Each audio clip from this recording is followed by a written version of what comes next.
We're live. And we are back. It's another week of Stand Up Explained. I am one of your hosts, Brant Tobler.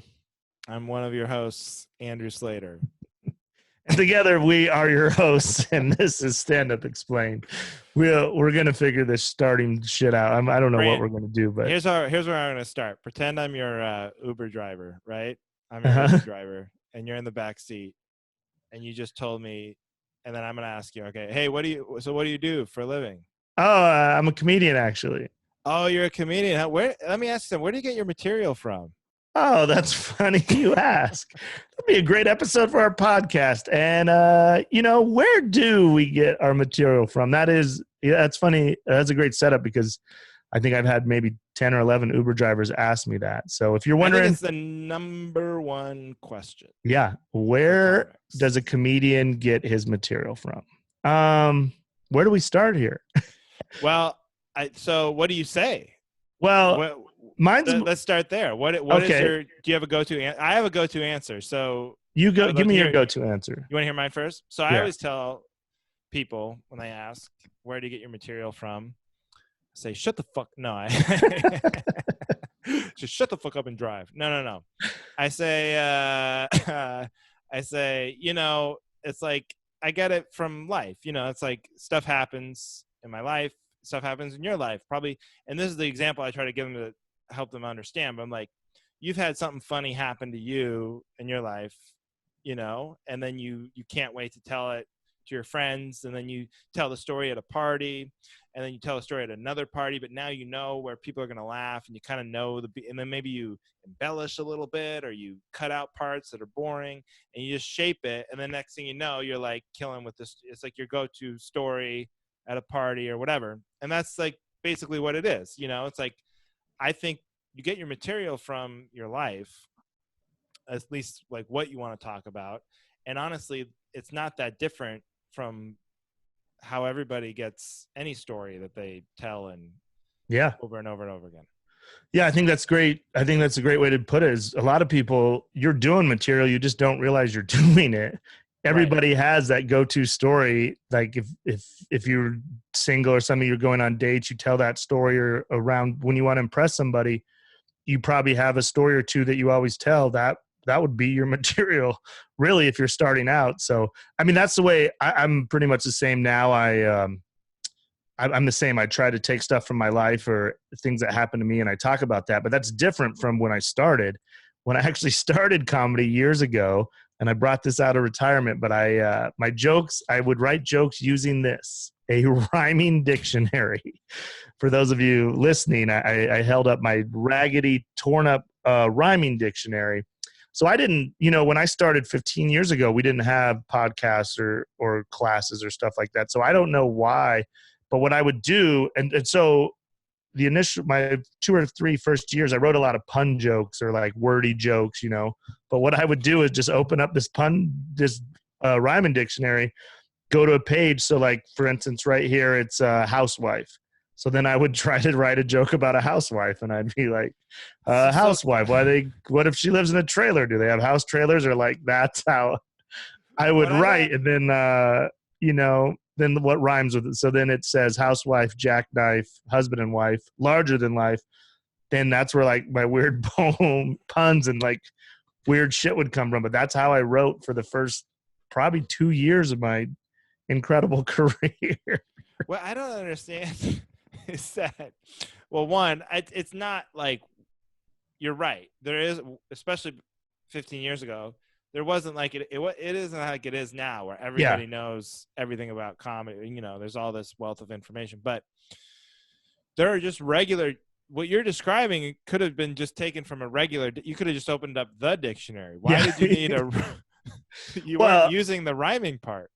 Yeah. Well, no, the rhyming part would come in handy on, like I said, I wrote a lot of puns. So if like, that's where I learned, like, you could say, take out heart and put in the word fart and it would crush. So I'm not saying it was the most incredible writing style, but my favorite comedian when I started was Mitch Hedberg, and he wrote a lot of one-liners. So I wrote a lot of one-liners like that. Like I just said, like off the top of my head right there, I brought up the word housewife. And then I was like, if I really worked on it, I would come up with a house trailer joke or something shitty, you know, or like, um, Right.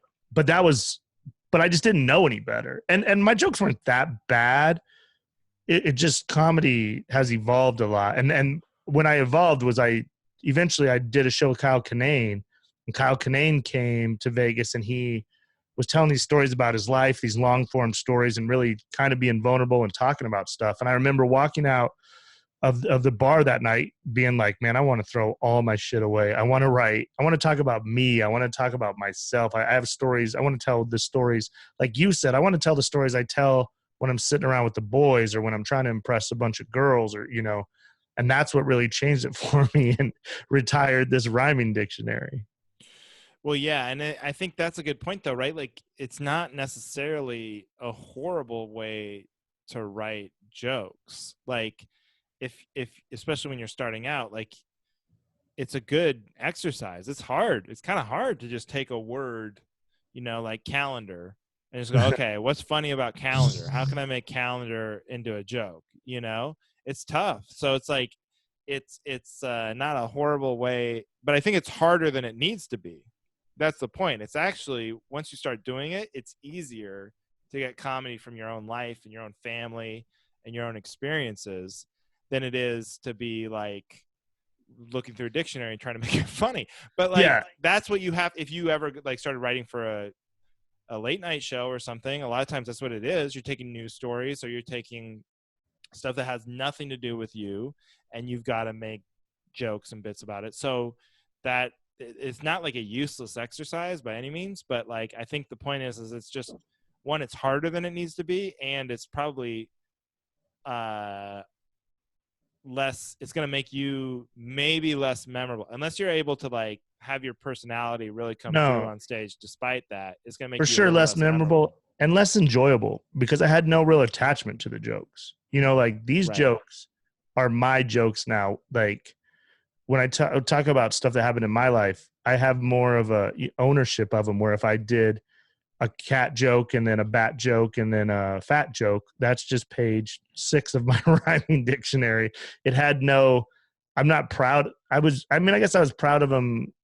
I guess I didn't realize at the time. I was proud of them just because I had jokes that did, you know, pretty good on stage. But now it's a Yeah, whole. When I write a joke about my life, and like you said, what we talk about every episode on here is building your fan base. If I write a joke about a housewife, a cat, and an airplane, you don't remember any of that. But if I write a joke about being from Wyoming and uh, doing one of the crazy Wyoming things, you're like, oh, that was that guy, Brant Tobler, that he had the jokes about growing up in Wyoming, very different, very unique. And I think it's been much better for my career to talk about my life and my stuff, you know?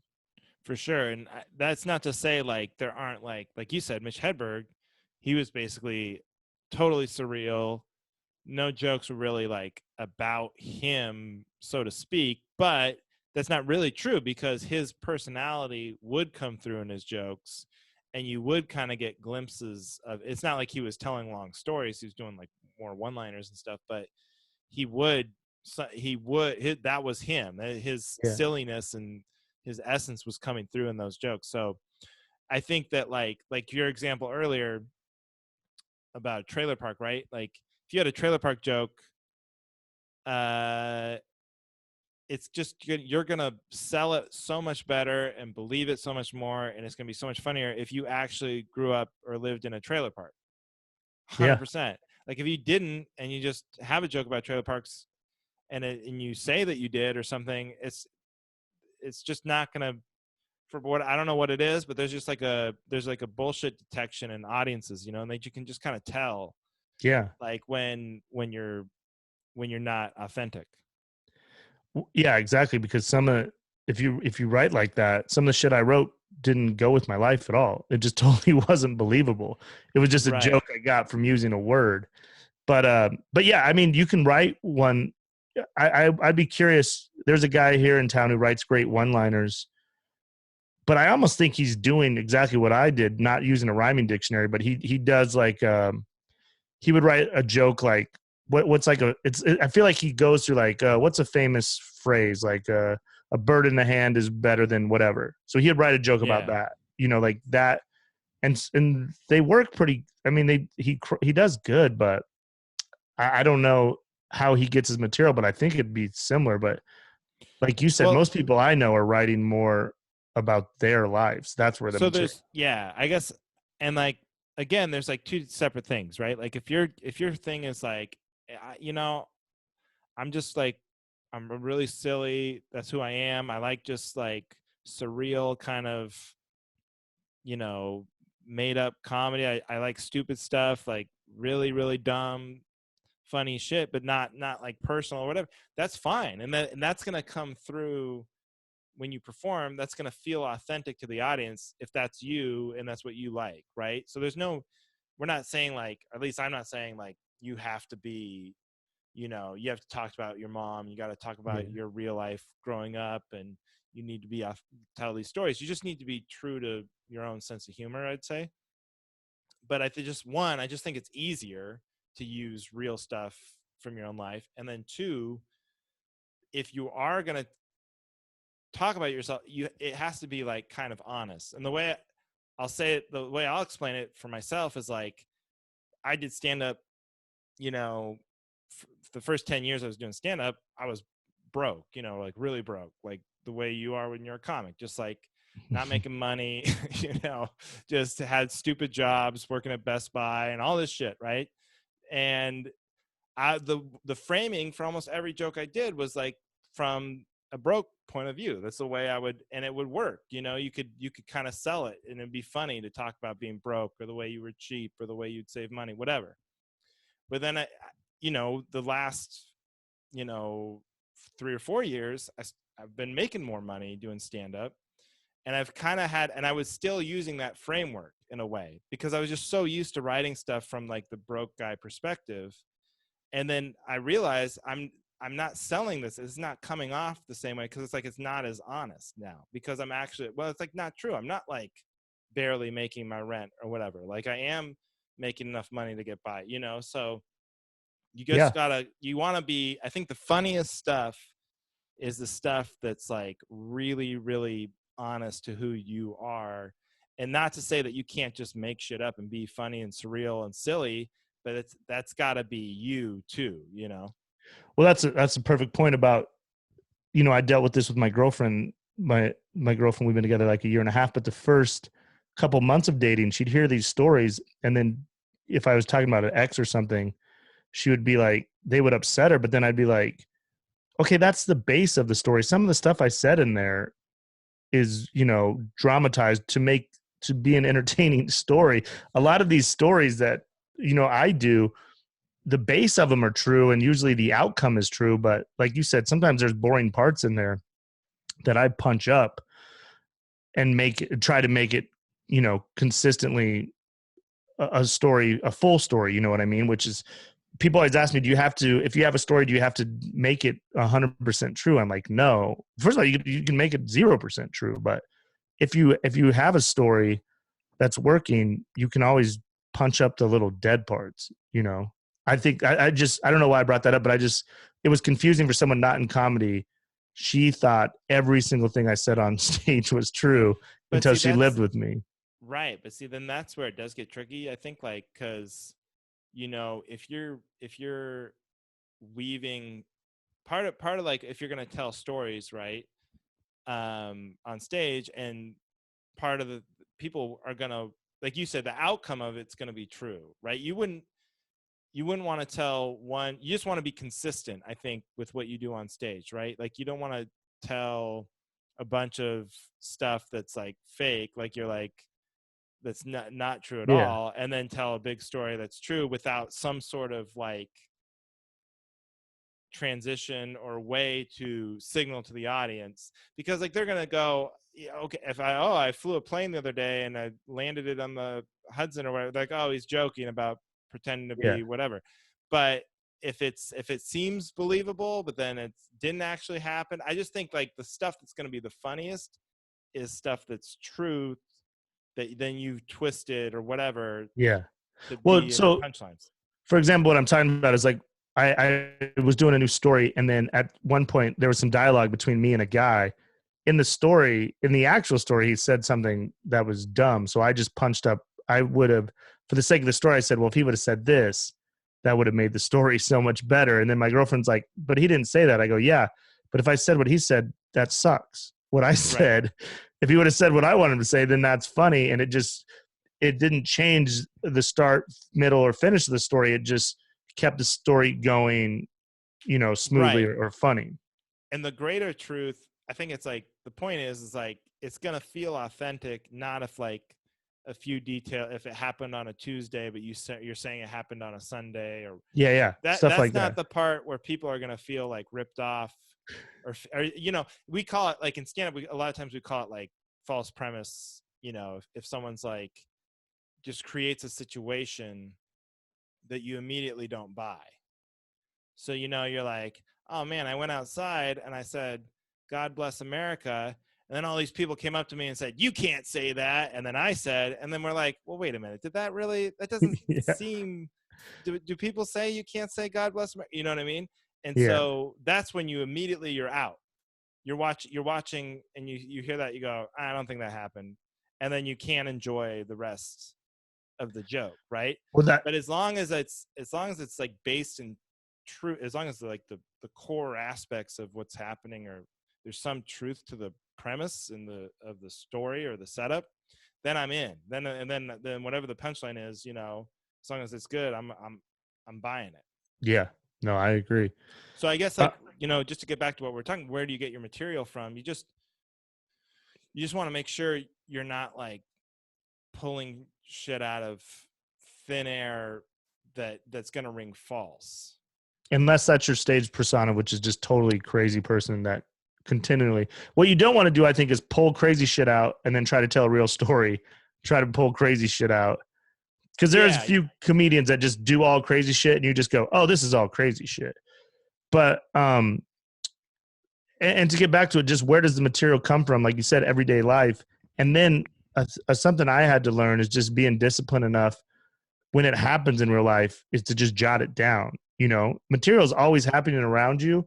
But if you go, oh, that's funny, I got to remember that. Don't write it down. We all have smartphones. You have notes. Just jot it down. I mean, yeah. that's helped me so much because so many times I'm like, oh yeah, that's great. I'll remember that, and then I never remember that. Plus, when you sit down to write, there's nothing worse than sitting down to write and going, "Oh, what should I write about today?" The first thing I do when I sit down to write is I go to my notes on my phone and just check, and I read the last like 10. Even if I've written about the first 3, I go back like 10, just to make sure that there isn't any that I missed, because it's such a great, easy place to start if you have a note or an idea or something that happened to you in your life that you can write. Then just like you said, then opening up the rhyming dictionary, Yeah. that's a tougher way to start. But I like what you told me before about how you write your material, how you just sit down and then you write and then you don't worry Yeah. about if So it's, yeah. So like I try to, that's the first thing I do is I check my notes. Then sometimes I'll even go through like tweets or Facebook posts or whatever too, and just be like, make sure, because to me it's like useless. I use Twitter and Facebook as like just ways to catalog any idea I've ever had. And so then I try to go through that as like prompts for writing too. And so I'll go in my notebook, and then I have a composition book. And so I'll use the right side.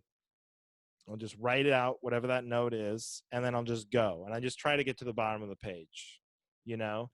And if whatever the idea is, hopefully gets me enough juice to get to the bottom of the page. But usually the funniest stuff comes from the next thought. So it's like, where do you get your material from? Well, you have the idea, but then it's that leap. It's like that, where does that lead to? And that's where you want to be funnier than the audience, right? You want to make that extra leap, and that's where you're going to get a big laugh. So I try to make sure I'm getting to the next thought and the next thought and the next thought. And then it might never be, most of the stuff I write in my book, I'd say half of it I've never even tried on stage.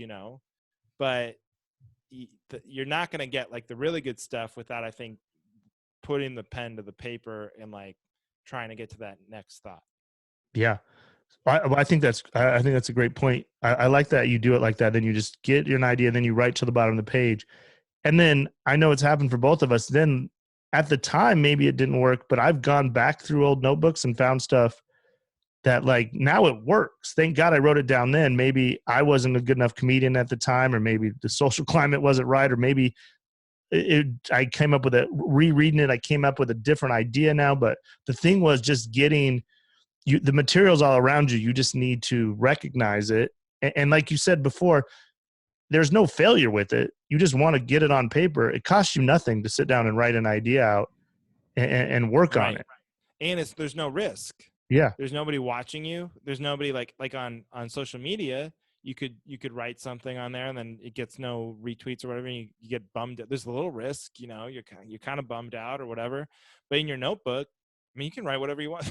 No one's gonna read it except for you, unless you forget it at a coffee shop or something. Then everyone's for sure gonna read it and make fun of you. But that's happened to me a bunch of times. Yeah. But like, so bad. yeah, it's the worst. Try to never leave your comedy notebook anywhere. But I that's what I like about it the most. I think it's like I can just empty out the dumbest thought, the most boring thing, whatever is in your head, you can just empty into the notebook, and you never know what it's going to lead to.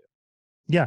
So in your notebook, write the craziest thoughts, and then on the inside of it, write like if found your brother or sister's name or somebody that you don't know. So when people find it, they don't know they're your crazy thoughts, but you definitely want to get it back. But no, in all seriousness, you want to have a burner phone just for the contact info on your lost notebook. But yeah, I think, and I think you're one of the best writers. You write some of my favorite jokes, and I just love. I think it's just work ethic and I've taken so much from this talking to you about it. Just, you're right. If I have an idea, just put it in my notes or somewhere on my phone and then just go write about it. And there's zero risk. And you could have something, you could start with a premise about a light bulb, but then talking about the light bulb could make you write a joke about something, I just think the key is just the materials all around you. Just don't walk around looking for the perfect closer. Right? Don't you think that's, yeah, no, and don't think that the joke is going to be always like fully formed once it happens. So like, you go, oh, there's something funny about the way my neighbor always cuts his lawn, and the way he does it is just so funny to me. And then you go, but there's nothing there. But just like explore it, just write it down. And cause you never, you might. And I also think like the other reason to just physically write, cause I know some people may not go, I just write on my phone and try it on stage, and if it works then I keep it or whatever. But the reason why I think you should physically write in a notebook is like there's something about the speed at which your hand is moving that allows your brain to catch up thinking. It's like I don't know, it's like the perfect, maybe it's because the way you learned in school or whatever, but I don't know, I just find that I can think about it more because I'm slowing my brain down to like write the words, and then I'm like can make the next leap in logic or whatever. And usually the best stuff usually comes from writing it out in the book, I think.